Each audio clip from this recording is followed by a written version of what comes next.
Hello,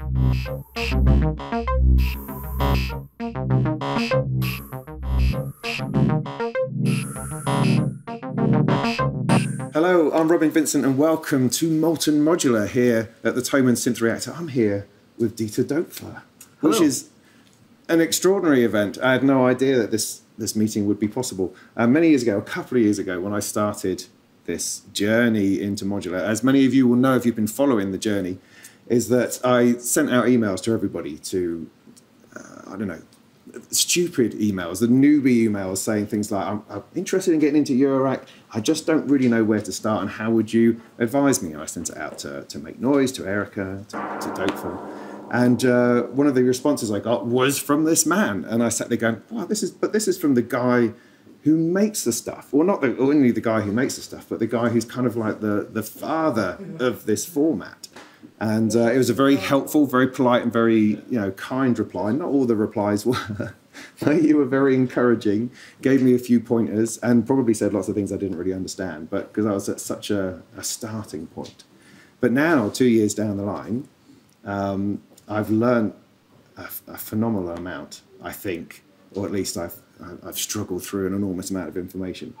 And now I'm just so at home with this idea, which before that was just so completely alien, moving from synthesizers into modular.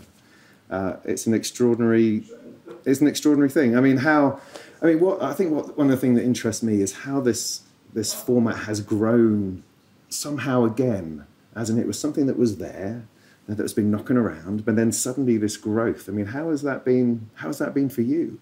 Yeah. Amazing and totally unexpected, of course. Somehow, I don't know, it was good luck. Yeah. It was no business plan to do that. When I started, I did it for my own. Yeah. And the mechanical format was familiar for me because during my studies, I studied physics, all the measurement equipment and all this stuff. In Germany at least, used this mechanical standard. Right. It was a standard in Germany and in Europe. And so for me, it was easy to say, okay, I will use this mechanical standard in the modular system, which I started early in the 90s. Yeah. So things like HP or how tall it is, so it's 3U high. Right. I mean, was it 19-inch rack mount? Was that the thing behind it? Yeah. Okay, so it would fit into a normal signal processing sort of box that we would have in Pro Audio, for instance. Yeah. All right, interesting. So I just took the catalog from a case manufacturer, and it was very detailed with all the distances of the positions of the mounting holes. And I simply took this document and started to build mainly the front panels and the housings based on this standard. So were you a synthesizer enthusiast before then, presumably? Yeah, definitely. And was it Moog inspired or? Right. Yeah? I was enthusiast before I was building, because I've seen Emerson Lake and Palmer live on stage, and many others.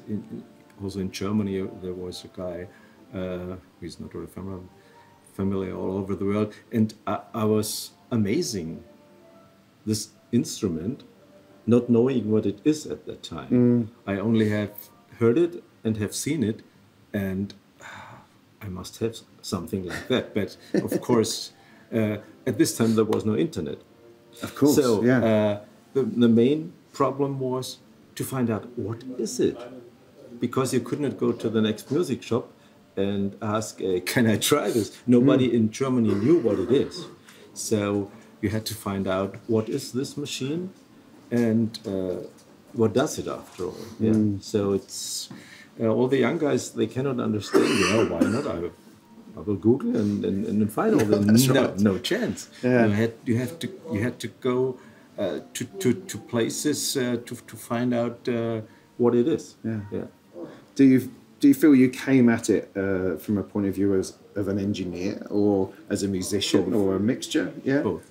Because during my studies I was playing in a band, right, and I did repairs when the amplifier was broken or the wah-wah was scratching or the fuzz box did not work as it should. So I started with repairing things, and I was at this time already into all kind of effect units, delays and flanges and phases and so on. And so that's why I was attracted also by the modular, by the Moog modular, which I have seen when Keith Emerson was playing. Yeah. Did you ever get hold of any of that stuff, or did you have to build? I mean, did you have both. A bit of the stuff Both. to start with? We had effect units, and I already designed a small phaser, for example, and also fuzz box and simple filters. So this. It already went into this direction, but it was far away from being a synthesizer. Do you think there's a signature Doepfer sound? Do you think there's a... No, I don't think so. Because, how should I say, I think all these circuits are common. There are only a few circuits where you can say that's very special. Right. Yeah. So the first modules, to speak the truth, were Moog based. So the Moog filter is well known since, I don't know, 30, 40 years all over the world, to the transistor cascade, and that's, Bob Moog was the inventor, and we all have to thank him. Yeah. And also my first VCO was very similar to a Moog VCO with some smaller changes, but after all, he was the guy who started. Yeah, well, fair enough. Among Buchla and Serge and others, of course. Yes, of course. Yeah, I mean, I think the interesting thing now is that the people coming into this sort of thing, it's not because it's not because of a level of frustration because these things aren't accessible, these things aren't available, because we so often start off on a computer with software synths, and we have a huge, phenomenal amount of choice and options and presets and bits of software which will do and create all these sounds. I mean, you started from a position where you wanted to be able to make a sound that you couldn't because it didn't exist or it was far too expensive. Whereas it's very different now. But what I'm finding certainly in my journey and talking to other people is it comes from a very human place of wanting to touch things. Certainly my experience, having been using software for many, many years, writing about it, doing videos on software, I just got bored. It just came to a point where there's another GUI, another software synth. It's kind of very similar, more presets, and none of what was happening within the software really spoke. It's a totally different user interface. Yes. You are not sitting in front of a screen and with a mouse in your hand. No, you have real hardware. You have knobs, you have cables, switches. So it's totally different. It is. And most of us today are sitting during their job in front of a computer. And if I'm home after my work, I don't want to go to the next computer. No, you're right. So exactly. I think that's part of the attraction of a modular synth or any kind of real hardware. Yeah, no, I agree. And it's just this feel of being able to follow cables around, and that you feel like you're achieving something and moving things about in some kind of reality as opposed to a very virtual world. And what people always tell me, because of this different kind of interface, also the creative process is different. You find structures or sounds or whatever, which theoretically would be also possible with a software version.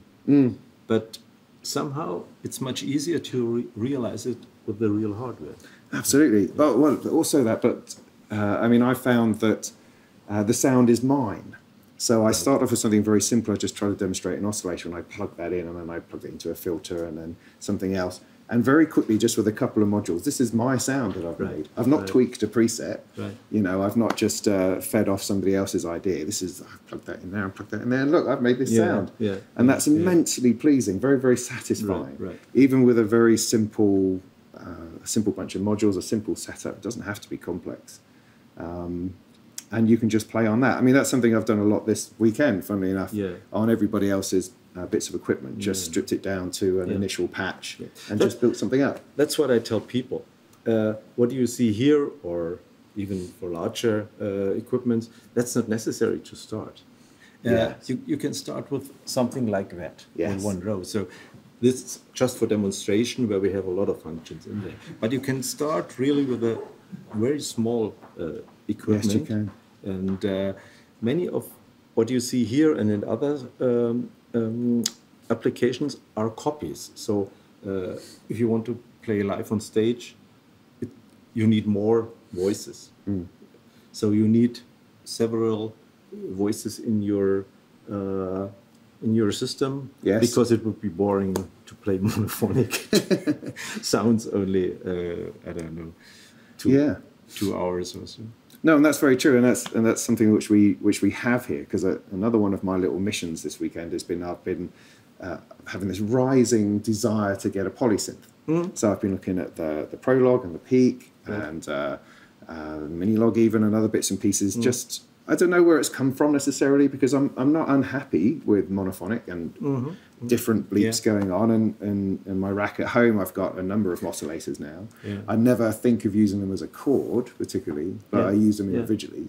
But I have there's something about a pad coming in, there's something about that which seems to be missing, and I'm quite interested in doing.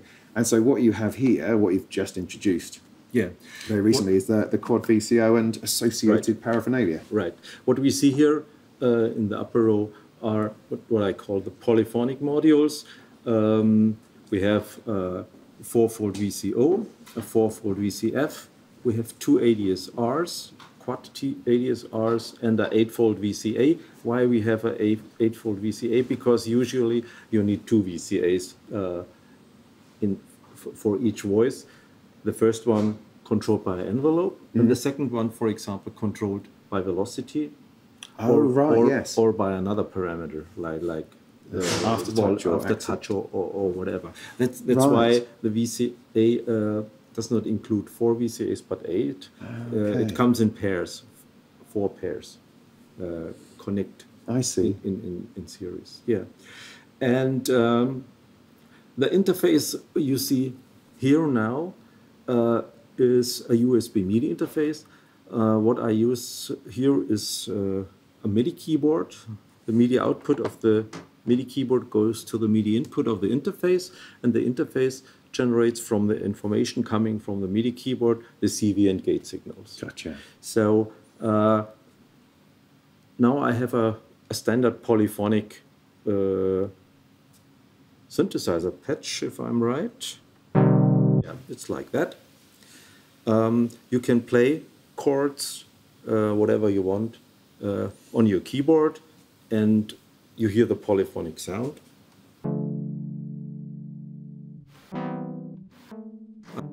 I'm not a good keyboard player, as you can hear.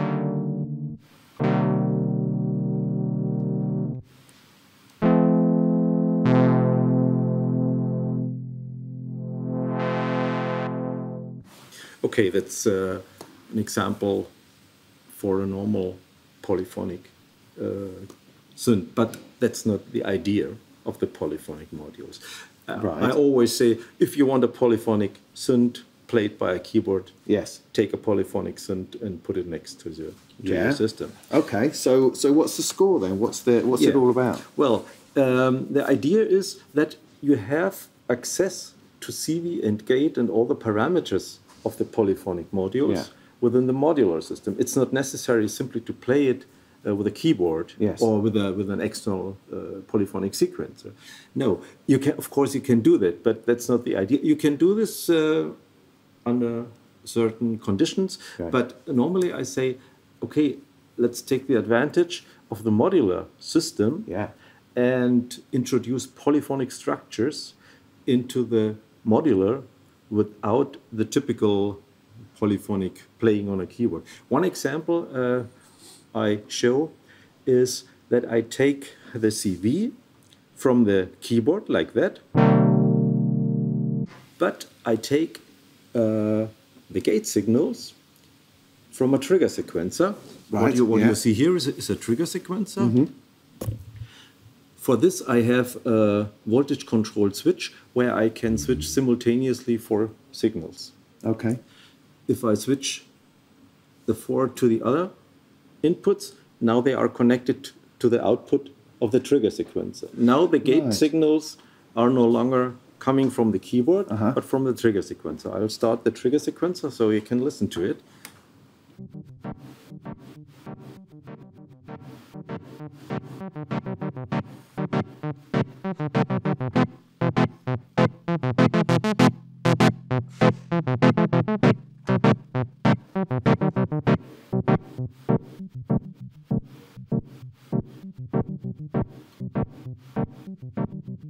Well, that's just an example how to combine control voltages coming from keyboard or the associated interface and taking the gate or trigger signals from other sources in the modular system. There are other possibilities also for the CV inputs. I don't have it here now. What you can do and what I have at home is an additional box which generates random voltages. Right, yes. I have a random voltage source followed by a quantizer, followed by 4 sample and hold units. Right. And the random voltage processed by the quantizer is distributed to the 4 sample and holds, and with each clock the next sample and hold is addressed, and in this way you obtain random voltages quantized. Right. And with a quantizer you can decide, for example, if you want to have only notes from a major scale, or from or only minor chords plus the 6 plus the 7, things like that. So you can play around with the quantizer settings to obtain random control voltages, but which are always in a musical context. Yes. Yeah. Unfortunately, I don't have it here, but it's so you are able to generate polyphonic sounds completely without an external keyboard. Yeah. So you obtain polyphonic structures just generated within the module. It's only one example. Indeed. There are tons I mean, of it's funny actually because the adding a keyboard to a setup like this feels like a regressive step. Right. It feels like I'm falling back into some old pattern. Do you know what I mean? I have it only for demonstration.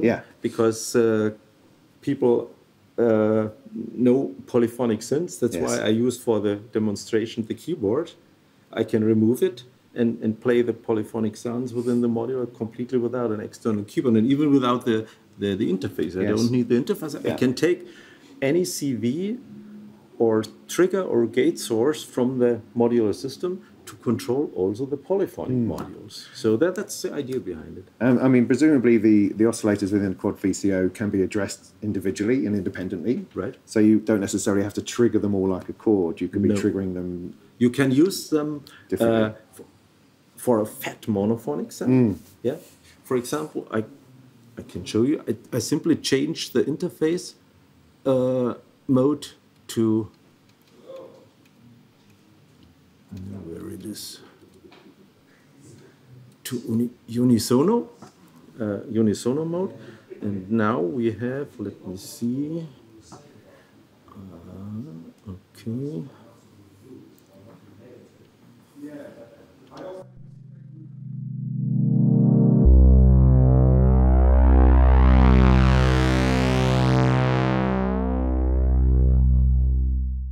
It's nothing but a very fat monophonic sound, nothing but 4 VCOs.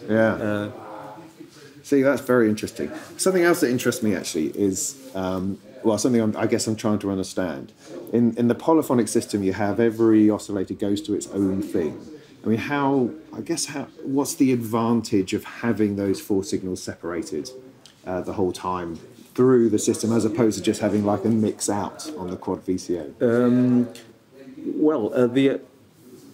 the idea is, you cannot see it here, it's possible to connect the polyphonic modules internally so that you have a standard pre-patch.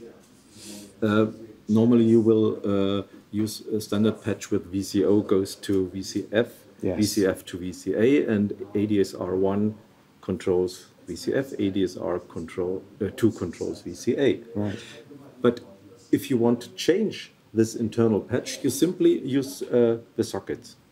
That's not what you see here. What right. you see here, the patch which can be also realized. Okay, so it's more obvious to see when it's pulled out the front. But you are totally free to control, for example, the gate inputs of the ADSRs from totally different gate or trigger sources, and the same is valid for the control voltage of the filter and so on. What I do, for example, is the frequency of the 4 filters can be controlled by an LFO. Let me see.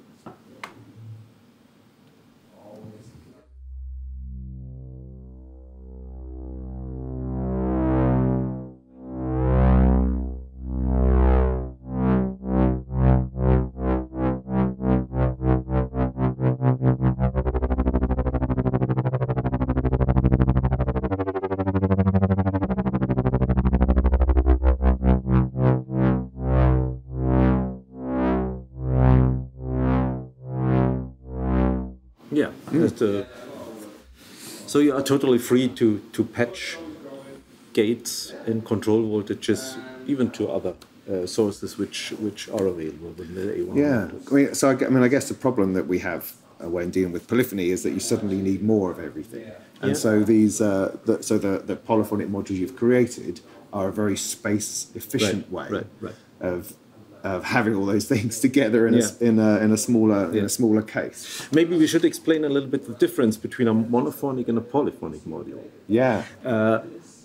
If you take, for example, a filter, we have a monophonic filter, which has a level input, frequency control input, and an attenuator for the frequency modulation, and control for the resonance. Okay, why do we not take simply 4 of these? Well, that's possible. But if you want to change now the frequency of the 4 filters, you have to move simultaneously 4 knobs. Yes. Or if you want to change the intensity of the modulation by an ADSR, for example, you have simultaneously move all these 4s. So what we did, each attenuator is replaced by a VCA. So it's a very complex module. For example, the frequency modulation knob, which you see here, is not an attenuator. It generates a control voltage, which controls the 4 VCAs of the 4 filters, which are used for the intensity of the modulation.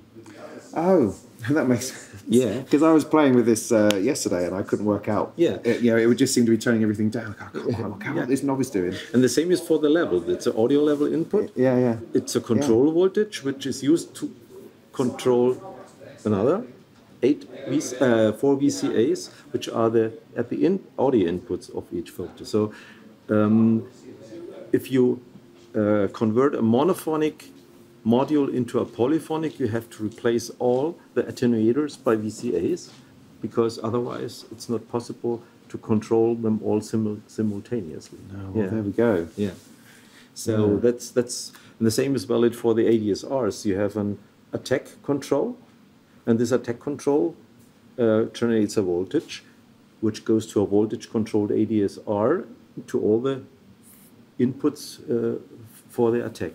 If you have normal ADSRs, you would have to move again the knob simultaneously. Yeah, and you're using a lot of space as well at the same time. Yeah. So that's the main difference between the monophonic and polyphonic modules. Yeah, and if you do not want to change much parameters simultaneously, you may of course use 4 separate filters. But if it comes to the point where you want to change immediately the modulation intensity of all four filters, you are lost. Yes. Yeah, no, I get it. You could, I mean, you could though theoretically start off with the quad VCO and use that successfully all by itself without having to invest in a whole polyphonic row, I suppose. Or in a paraphonic. Paraphonic,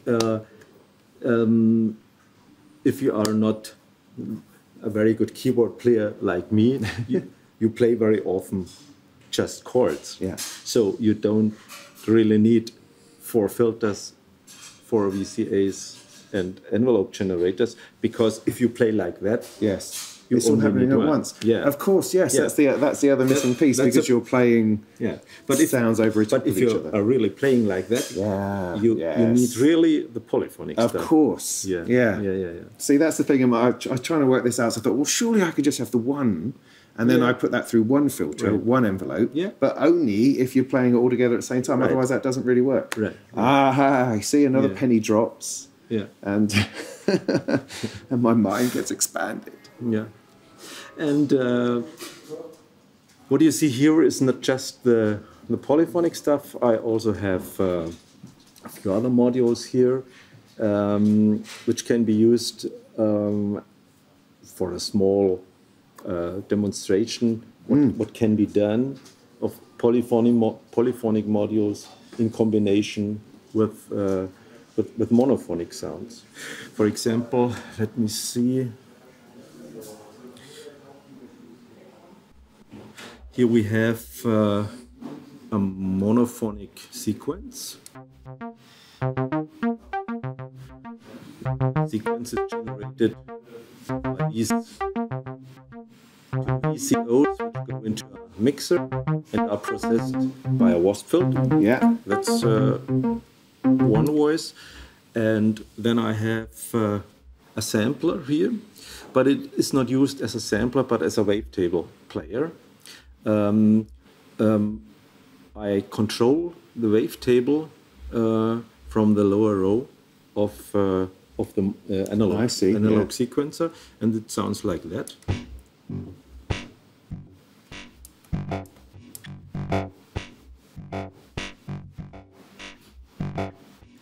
What I do here is that at each step of the sequence, another position within the sample is addressed and looped, and the complete sample is nothing but recorded voice from Kraftwerk. Right. It sounds like that. Let me see.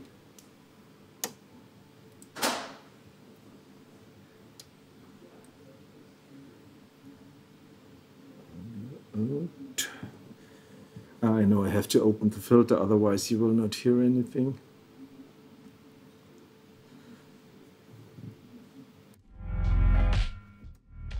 Oh, it was the wrong one. This one, is it? Musikant mit Taschenrechner in der Hand. It's the German version of Pocket Calculator from Kraftwerk. Right. Ich bin der Musikant mit Taschenrechner in der Hand. What I do in this example, I go to wavetable mode. Now, what we hear is a small portion of the sample in a loop.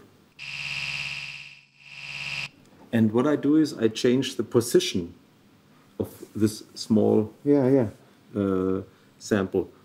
So do you sample into that, or is there an SD card you plug in, or how do you get samples into there? It's a very old model. It has been designed, I think, 15 years ago. Oh. So you can record directly, or you can dump a sound via MIDI. So that is old school. Collect, okay, that's what I do.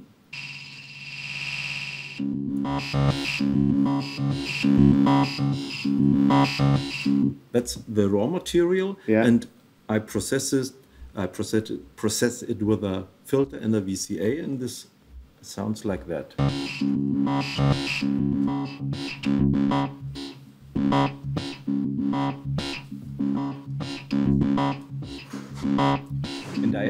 And I can combine it with the other sounds.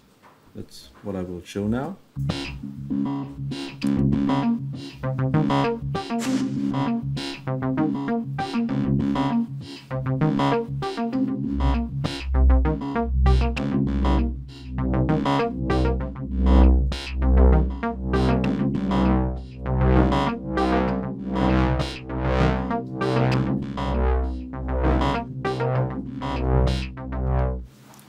just an example what you can do with combining polyphonic sounds and monophonic structures. I also have another sound. It's generated by a digital noise, which is processed by a triple voltage controlled resonance an enormous filter. Yeah. And it sounds like that.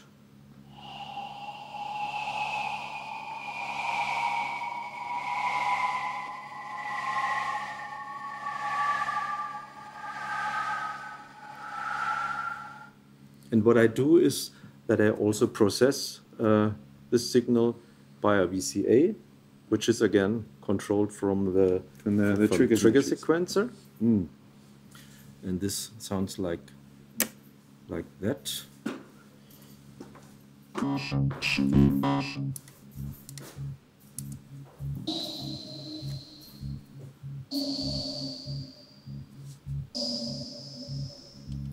And now I add the other voices again.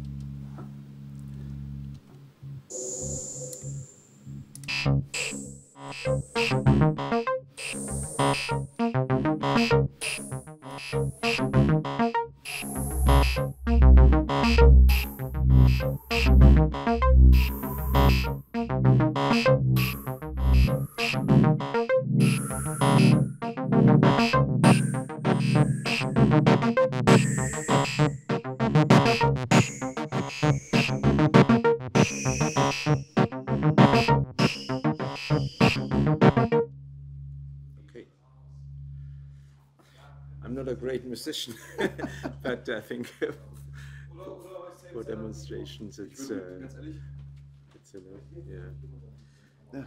just great. Just a small example. I still have more voices in there. I have a TR-808 sound source, and you can imagine what you can do. Yeah, well, that's awesome. I think we're more or less run out of time. Okay. But perhaps what would be good is we'll say cheerio and then we'll play out. Yeah. Perhaps that might be interesting. That might be good. Well, thank you so much for spending some time with me. That's been enlightening and helpful, and I hope it's been helpful to you people out there too. And it's been an absolute pleasure to meet you, sir. Thank you. I really appreciate the time and what you've brought to this industry and what we do, because it's just made our lives so much more interesting and fun. With this whole system, you know, and it's I've thoroughly enjoyed it. I've never been more creative than I have since starting with Eurorack. So yeah, it's fantastic. So thank you. So do join me for other crazy videos and bits and pieces that we've been doing at Thomann, and find yourself some patch cables and make some tunes. That'd be great. Okay. Thank you for inviting me. You're very, very welcome. So yeah, make a sound again, and I'll play some chords, and you fiddle with the knobs. I'll play the chords. So.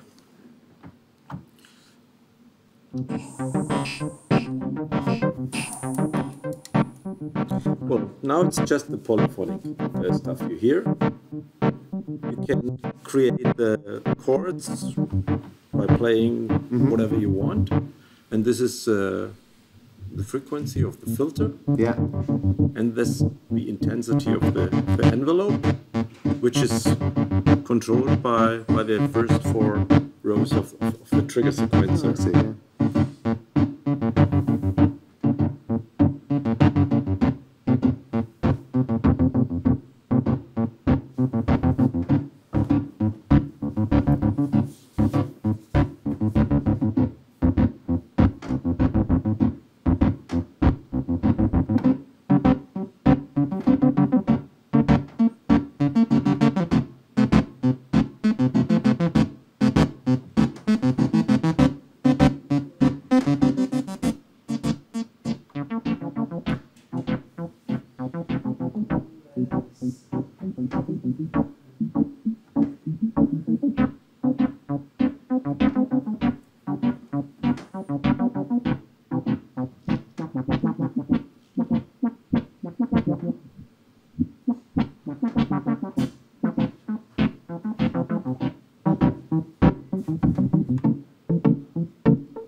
Yeah, the problem with the monophonic sequence is a little bit out of tune of the polyphonic stuff. You'd have to tune it.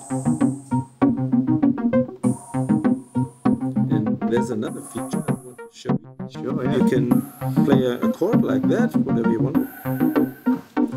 And in addition, you can transpose all this stuff. Right. The monophonic sequence and the polyphonics by this.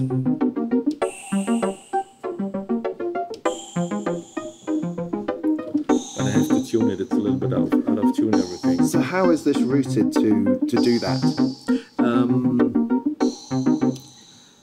These are the outputs. These are the eight trigger Oh, outputs. okay, yeah. And the that's on 8 a trigger separate thing. outputs go to the multiple.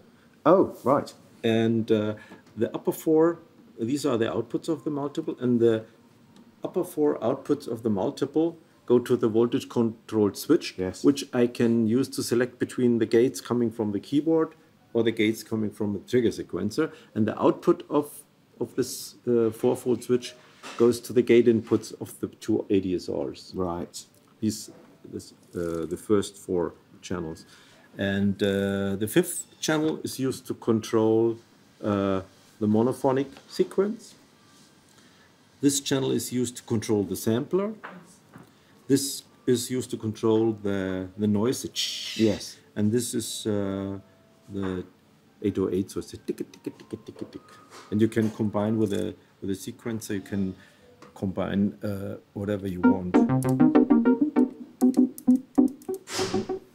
Now everything is off, and this is the monophonic sequence. This filter.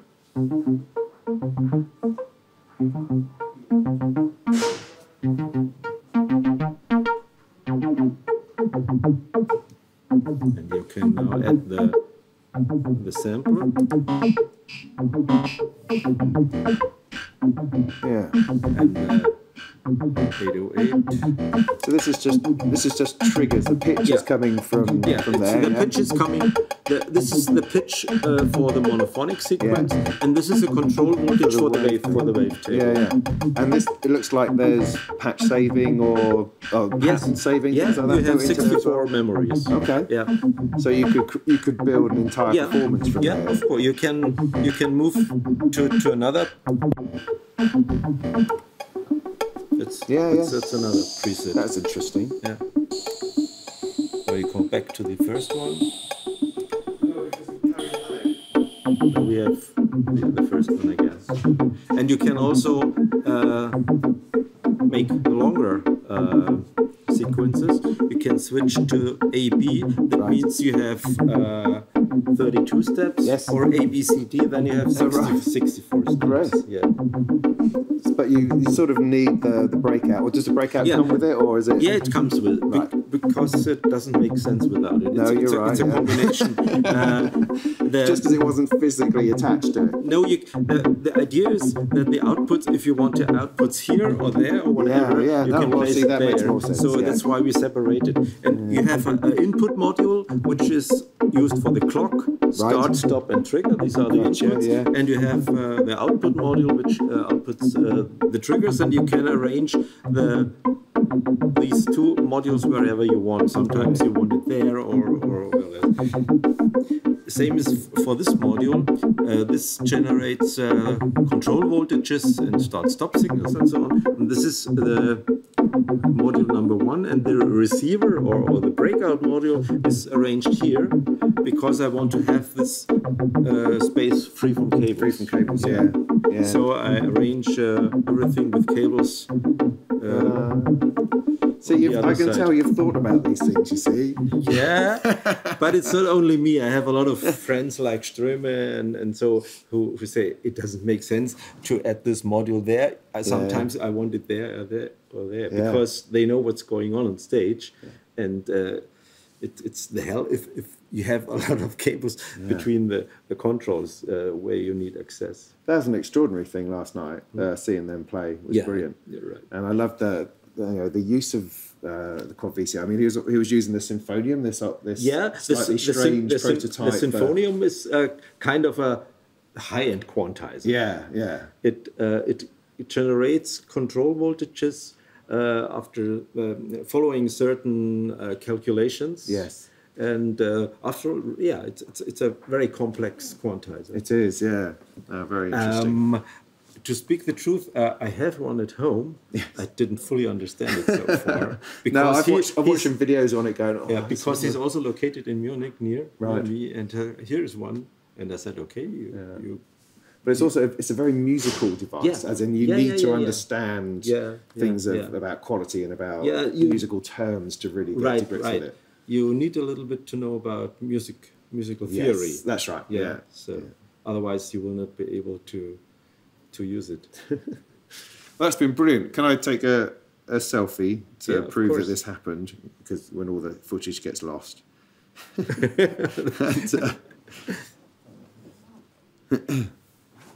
So, can we? Oh, it doesn't matter about the modular.